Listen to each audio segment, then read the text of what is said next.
पृथ्वी में यदि ऐसा कोई कुआं होता, रास्ता होता जो इस पार से उस पार तक चला जाता,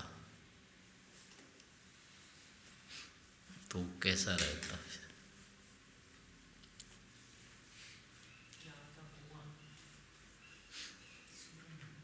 सुरंग, सुरंग। ऐसा सुरंग होता जो इस पार से उस पार निकलता जाके, तब क्या होता, कैसा रहता फिर?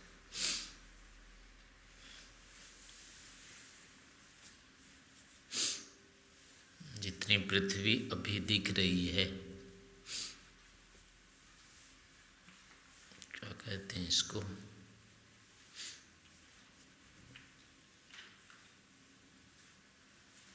आकर्षक कहेंगे या और कुछ भड़कदार कहेंगे ना? ऐसी रहती या नहीं, कम हो जाती?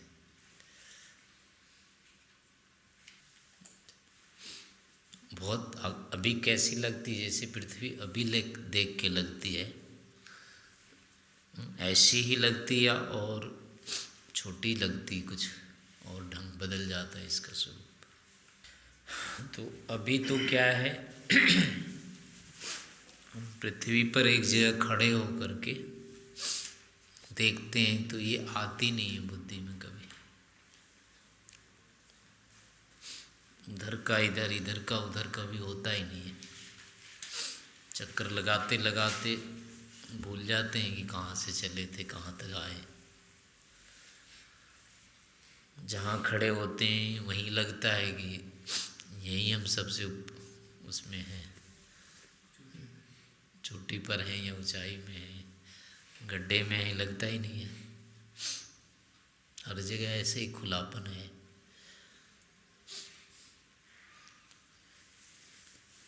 ये एक,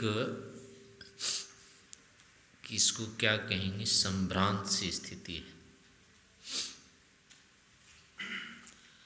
बहुत आकर्षक लगती है ये। बुद्धि स्थिर नहीं होती है इसकी स्थिति को देख करके। आर पार हो जाने पर ये ऐसा नहीं रहता, फिर छोटी हो जाती, फिर ये इसमें सीमा आ जाती कि ये यहाँ से यहाँ तक ऐसे ही है, तो इससे ज़्यादा है ही नहीं। और अभी कोई पार ही नहीं कर पाता है। जो ऊपर रॉकेटों में घूमते हैं उनको तो छोटी लगती होगी, इनके चक्कर जो लगा लेते हैं कई बार, उनके लिए तो थोड़ी छोटी हुई होगी। जो यहीं है चारों तरफ, कभी देख ही नहीं सकता इसके आर पार, उसकी बुद्धि में बहुत अंतर रहेगा।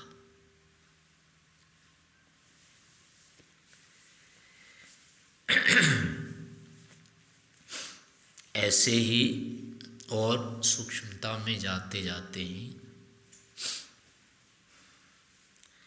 पृथ्वी को समान रूप से ऐसे देखते हैं तो ये थोड़े दूर दिखती है, ये मिट्टी मिट्टी लगती है। और उस मिट्टी को देख करके कोई विशेष प्रभाव नहीं दिखता है, लेकिन ये लगता है कि पूरी पृथ्वी ऐसे ही मिट्टी है।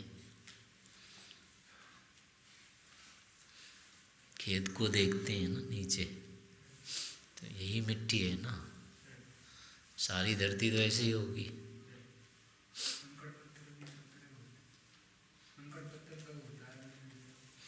हाँ, जैसे यहाँ मिट्टी मिट्टी है, पूरी धरती तो ऐसी चारों तरफ होगी मिट्टी मिट्टी, या और कुछ ढंग की होगी है? नहीं, चारों तरफ जब देखेंगे तो ऊपर ऊपर तो मिट्टी होगी सारी। तो ऐसे ही पूरी आर पार देखेंगे, समूची कुल मिला लेंगे तब भी तो मिट्टी ही होगी, और क्या होगी? अभी मिट्टी को हाथ में लेकर के देखो तो कितना आकर्षण होता है उसमें।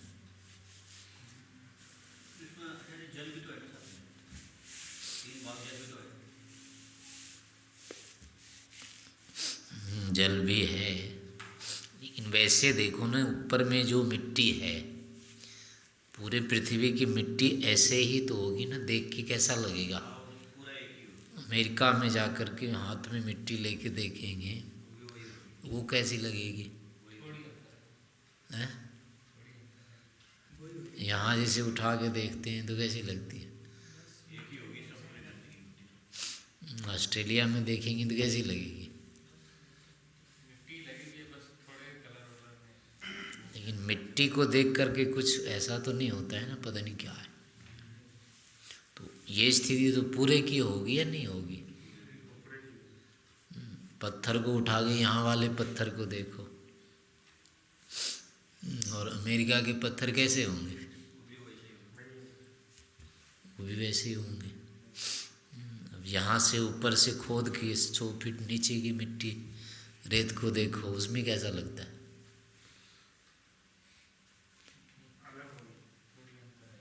नहीं, हाथ में लेके देखो, कभी बोरिंग होता है, देखा होगा, उसको हाथ में लेके देख, रेत ही तो निकलती ना वहाँ पे, तो उसको देख करके क्या लगता है, कोई कुछ नहीं होता है। मिट्टी में जैसे ऊपर वाली मिट्टी थोड़ी हल्की, जैसे अंदर अंदर जाएंगे वैसे मिट्टी भारी भारी मिट्टी आती है, भारी होती है। लेकिन उसको जब हाथ में लेके उठा के देखेंगे तो इससे कई गुना लगती है, क्या कीमती हो गई। मिट्टी तो समान है, बस गुणवत्ता में नीचे की मिट्टी थोड़ा भारी, थोड़ा फर्क है। प्रश्न है कि यहाँ जैसी मिट्टी हमको देख के कोई वो लगता है विशेष बड़ी चीज़ नहीं है, ऐसी 100 फीट वाली मिट्टी खोदने पर क्या लगने लगती बहुत बड़ी चीज़ है। गुणवत्ता से देखेंगे तो लगती है, अलग अलग है। होती है क्या, नहीं लगती है क्या।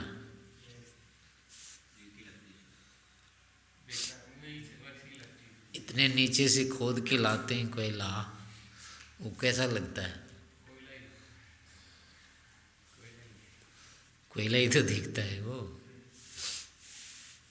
और वो भी पत्थर ही होते हैं, कई सारे गिरते हैं यहाँ पर। चांद की मिट्टी देखी है क्या,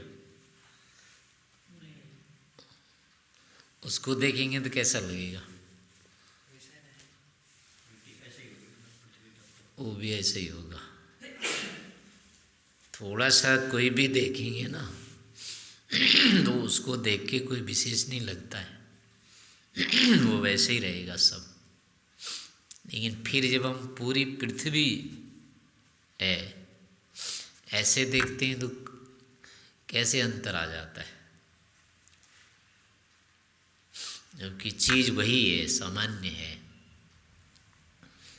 पर अब वो बुद्धि में वो सामान्यता नहीं रहती है।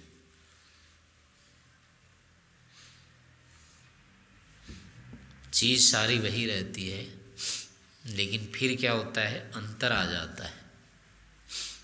उसी को हम कहते हैं ये सोना है, कोई ये चांदी है, कोई हीरा है, कोई मोती है, कोई कुछ है, कोई कुछ है, लोहा है, अबरक है, पत्थर है। ये सारे अलग अलग नाम हो जाते हैं, और वैसे उसमें मिली हुई है कुछ नहीं है। लोहा जहाँ निकलता है उस मिट्टी में, वो ऐसी मिट्टी दिखती हो तो थोड़ी सी अपना काली सी रहती है, लेकिन इतना सा ले करके देखें तो कुछ नहीं होता है उसमें। पर ऐसे जब देखते हैं कि फिर क्या होता है, पृथ्वी नाम से जब देखते हैं, यही एक आकर्षक हो जाती है चीज़। उसमें कारण ये है कि ये कई बुद्धि फिर आ जाती है हमारे सामने। इसी के अंदर लोहा है, इसी के अंदर चांदी है, इसी के अंदर सोना है, ये सारे जो होते हैं अलग अलग जो कर रखे हैं, वो फिर मिल जा यहाँ आ जाते हैं एक साथ। एक साथ होने के कारण अब स्थिर नहीं रहती हमारी बुद्धि, विचलित हो जाती है। सोना को देखेंगे मिट्टी के साथ देखेंगे तो कुछ नहीं लगेगा उसको। अलग से देखेंगे तो क्या है ऐसा लगेगा।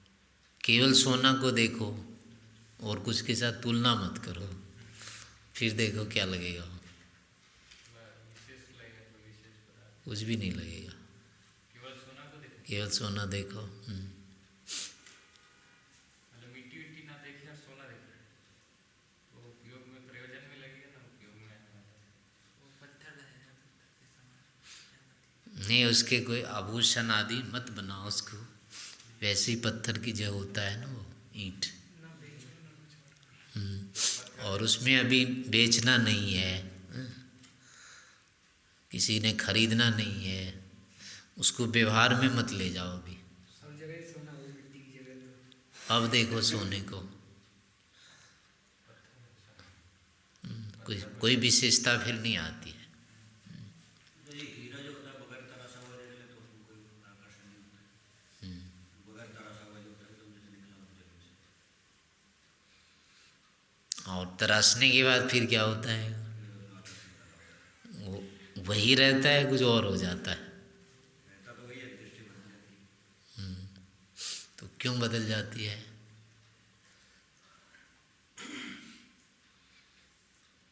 उसके साथ एक बुद्धि नहीं रहती है। वैसे एक बुद्धि रहती है कि यही है, और जैसे ही उसको करते हैं फिर चमकने लगता है। देखो चमकने के बाद फिर पता नहीं कौन इसको देखेगा, कौन इसको ले लेगा, क्या होगा, कितने पैसे वो देगा, कितना, ये सब जुड़ जाते हैं आके उसमें। तो सारी बुद्धियां जुड़ जाने से फिर क्या होता है, वही विचित्र हो जाता है। अकेले देखेंगे तो नहीं होगा ऐसा कुछ।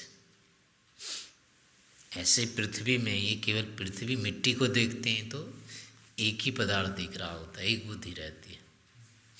और वैसे देखते हैं तो पता नहीं क्या क्या हो जाता है ये इतनी सारी चीज़ें हैं ये अनेक बुद्धि जो आकर के एक जगह इकट्ठी हो जाती है, उससे क्या होता है कि फिर हमारे मन में एक चंचलता आ जाती है, आवेश आ जाता है। उस कारण से फिर ये लगने लगती पता नहीं क्या है ये। एक तारा केवल देखते रहो, वो नाली से देखते हैं ना, जैसे अकेले तारा को देखो देखो कुछ नहीं लगेगा, वो थोड़ा सा प्रकाश दिखता है वो। और ऐसे देखो हैं, कई सारे देखते हैं, अब वही लगता है पता नहीं क्या है ये। एक एक देखते हैं तो कुछ नहीं लगता है, और इतने सारे देखते हैं तो फिर अब वो लगने लगता है कि झिलमिल हो रहा है, पता नहीं क्या है, पता नहीं क्या है। तो वहाँ पर भी क्या है, ये बुद्धि हमारी अस्थिर हो जाती है, एक दूसरे की तुलना करने से जोड़ने लग जाते हैं, उसको इसमें इसको इसमें अध्यास होने लग जाता है। उससे क्या होता है कि बुद्धि हमारी अस्थिर हो जाती है, चंचल हो जाती है, यानी तत्व का निर्धारण नहीं हो पाता है, फिर निश्चय नहीं कर पाते हैं कि ये है क्या, कोई एक स्वरूप उसका दे नहीं पाते। तो जब वस्तु का कोई नियत स्वरूप हमको अनुभव में नहीं आता है तो उस समय क्या होती है, हमारी बुद्धि अस्थिर हो जाती है, या मन क्या होता है फिर उसमें चंचल हो जाता है, उससे जिज्ञासा उठने लगती है, कौतूहल होने लगता है, किमिदम की स्थिति बन जाती है, क्या है। क्या का मतलब ये नहीं होता है कि वो जान नहीं रहे हैं, क्या का अर्थ होता है निश्चय नहीं होता है, क्या है, ये है, ये है, ये है, क्या है, ऐसा कोई निश्चयात्मक ज्ञान नहीं रहता है।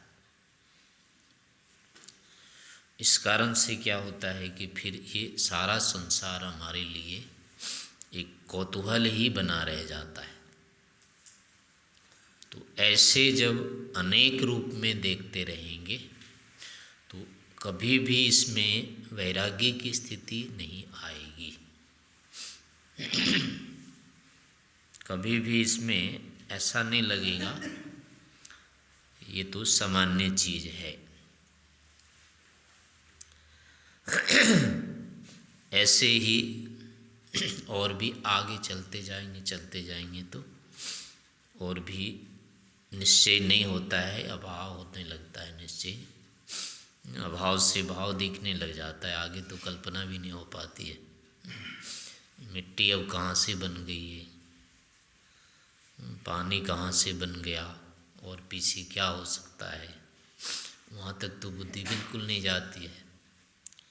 ऐसी स्थिति में जब अभाव से भाव लगने लगता है तो वो और भी भयंकर स्थिति है। अभाव से भाव मानना घोर अविद्या है, यानी उसमें तो कुछ कर ही नहीं रहा है, नहीं कुछ का कुछ बना देते हैं वहाँ। तो बुद्धि की इस अवस्था में कभी भी तत्व ज्ञान नहीं हो सकता है, स्थिरता नहीं आ सकती है, वैराग्य की स्थिति नहीं आ सकती है। आत्मज्ञान या ईश्वर का ज्ञान इस अवस्था में हो ही नहीं सकता है। इसमें फिर क्या होगा, व्यक्ति ऊपर ही ऊपर घूमता रहेगा। वो एक आता है उपनिषद में, लोक क्या है, एक उस किसान की तरह से है जिसके खेत के नीचे बहुत सा मतलब सोना वोना गड़ा हुआ है, और ये क्या करता है, ऊपर ऊपर खोद के चलाता है रोज।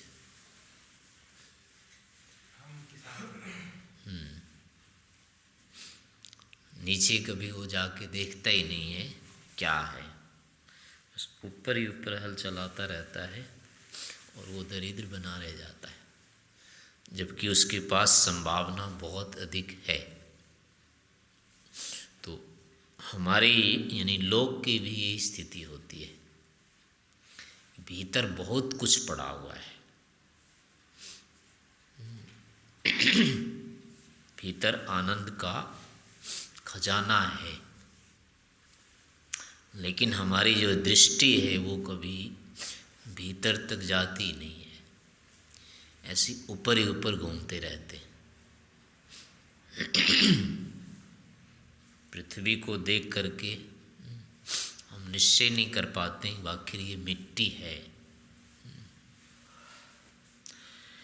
इसको कभी सोना मानते रहते हैं, कभी इसको लोहा मानते रहते हैं, कभी इसको चांदी मानते रहते हैं, कभी पत्थर मानते रहते हैं, कभी पता नहीं खनिज क्या क्या मानते रहते हैं। एक से एक चीज़ मानते मानते फिर क्या होता है, पृथ्वी पृथ्वी नहीं रहती। कोई भी हमको इसके बारे में एक निश्चयात्मक ज्ञान ही नहीं होता है कि है क्या ये। तो अब क्या होगा, इस अवस्था में कभी भी पृथ्वी का पार्थिव रूप स्वरूप आएगा ही नहीं सामने। तो इसका फिर निदान है कि उल्टा ही करना पड़ेगा। जो यहाँ जिसको हम कह रहे हैं सोना है, जिसको कह रहे हैं चांदी है, जिसको कह रहे हैं लोहा है, इसको वापस फिर मिट्टी में ही डालना होगा। जहाँ से वो आता है उसको वहीं ले जाना पड़ेगा। वहाँ ले जाने के बाद फिर अब क्या होगा, वो फिर मिट्टी रहेगा, फिर वो पृथ्वी का ही अंश रहेगा, और पृथ्वी का अंश पृथ्वी से यानी जुड़ा दिखेगा। तो अब उसमें ये आकर्षण की स्थिति नहीं रहेगी। फिर ऐसे आगे और जाते जाते अब हम इसको विभाग कर देते हैं। इस पृथ्वी में वही जब पानी अलग है, पानी मिला हुआ है, वायु है, अग्नि है, सब मिली हुई है, इसमें पांचों भूत मिले हुए हैं। उन पांचों भूतों को यदि अलग अलग कर दें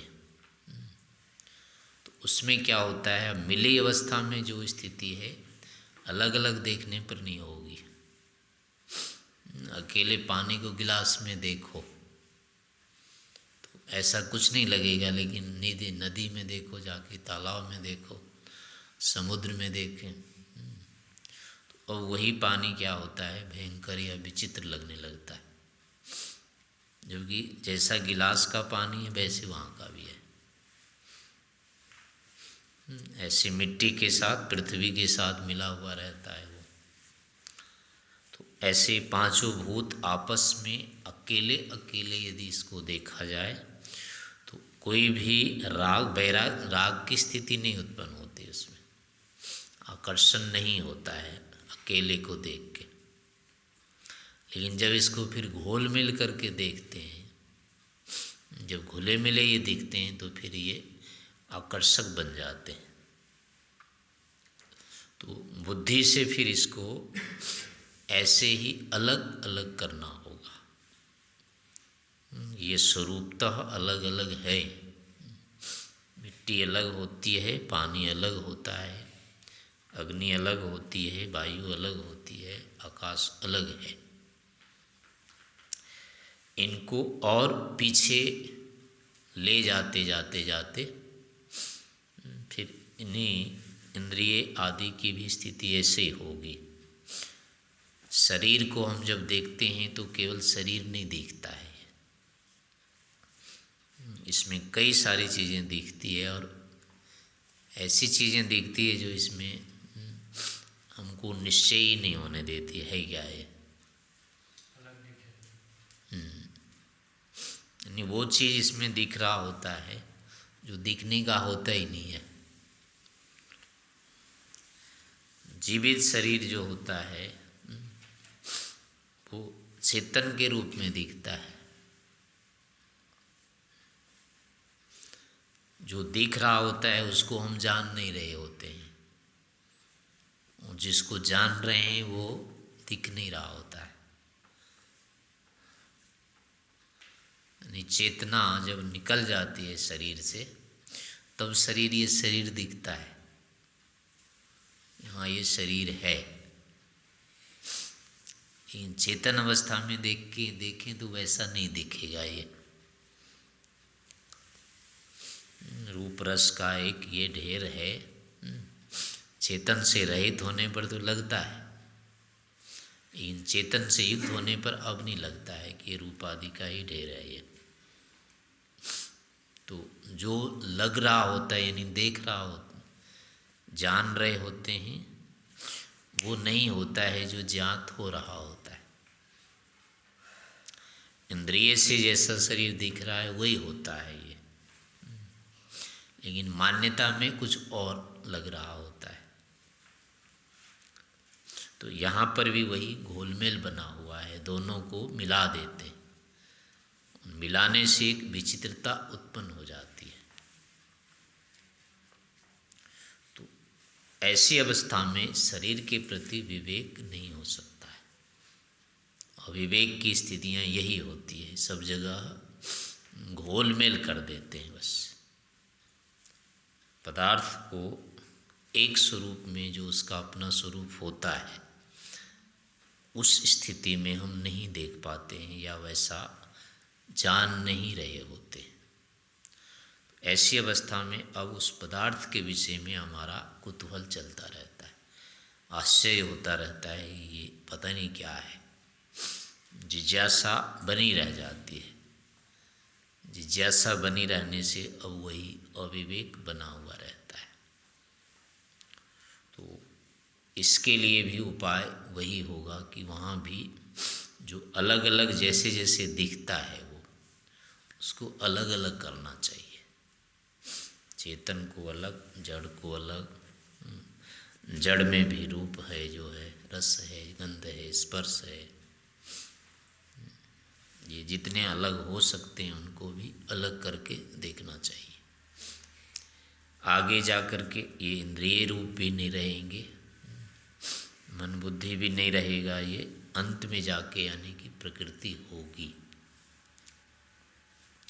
तो अब यहाँ जो कुछ भी दिख रहा है, सोना चांदी जो भी है, हरा काला पीला, ये सारी की सारी चीज़ें क्या है, उस प्रकृति में दिखनी चाहिए। फिर वस्तुतः ये उस प्रकृति के ही केवल धर्म है, उसके गुण है। ये जो यहाँ दिख रहा है वो सारा का सारा वहाँ पर है। अब ये अलग बात है कि अनेक अधिकरणों में है, अनेक अधिकरण इसके हैं, एक अधिकरण नहीं है।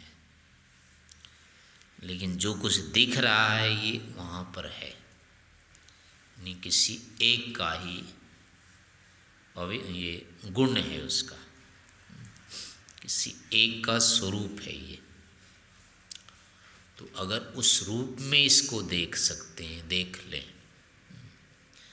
प्रकृति के जो भी परमाणु जैसे हैं इसके अधिकरण विशेष हैं, उन्हीं के ये गुण केवल संघात होकर के आ जाते हैं हमारे पास।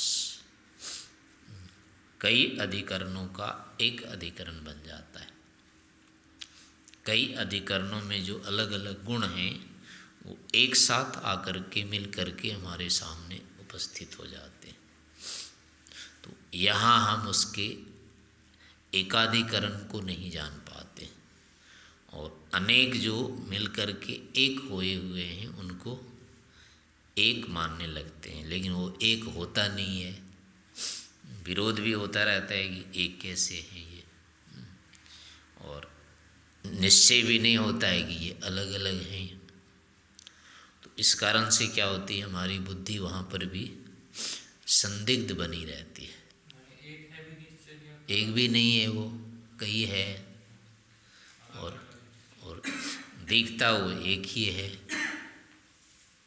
माने अलग अलग भी निश्चय नहीं होता और एक भी निश्चय नहीं होता है। यानी जो भी यहाँ रूप है, रस है, गंध है, स्पर्श है, जो भी है, आखिर है तो ये प्रकृति के, तो किसी एक एक में ही तो होंगे ना ये। इनका अलग अलग अधिकरण है सबका। अब वो अधिकरण में हो सकता है किसी में कोई रूप होगा, किसी जो लाल वाला होगा वो पीला नहीं होगा, जो पीला होगा वो लाल नहीं होगा। लेकिन लालपन है या पीलापन है वो उनका अधिकरण एक एक है। तो ऐसे ही यहाँ पर जितने भी पदार्थ हैं या जो भी गुण दिखाई दे रहे हैं, अनुभूत हो रहे हैं, इनका अधिकरण विशेष में ले जाना होगा अंत में जा कर के। वहाँ से आगे ये नहीं जाते हैं, या वहीं से फिर ये आते हैं यहाँ तक।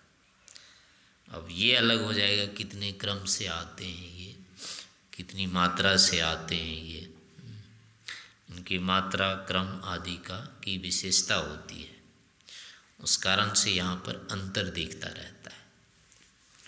तो जैसे भी है, लेकिन इनका एक निश्चयात्मक ज्ञान करना होगा। एक अधिकरण में अंतिम अधिकरण में इनको ले जाना होगा। अनेक से एक और एक से अनेक जो अवस्था होती है उनका क्रम आदि से जो भी होगा उनका निर्धारण करना होगा। इस क्रम से ये यहाँ आते हैं, इस क्रम से ये एक होते हैं, इस अवस्था में अनेक हो जाते हैं, आदि आदि।